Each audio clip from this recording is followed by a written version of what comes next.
சங்கீதம் 121 அதிகாரம் 1 தொடக்கம் 8 வரையிலான வசனங்கள்.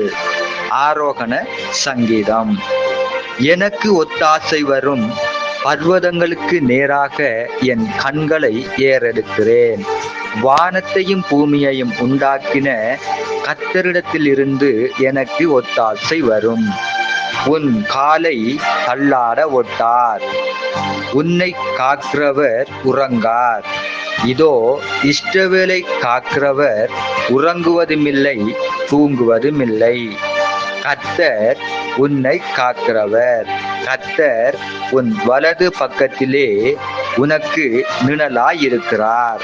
பகலிலே வெயிலாக்கிலும் இரவிலே நிழலாக்கிலும் உன்னை சேதப்படுத்துவதில்லை. கர்த்தர் உன்னை எல்லா தீங்கிக்கும் விலக்கி காப்பார். அவர் உன் ஆத்துமாவை காப்பார். கர்த்தர் உன் போக்கையும் உன் வரத்தையும் இது முதற்கொண்டு என்றைக்கும் காப்பார். ஆமேன்.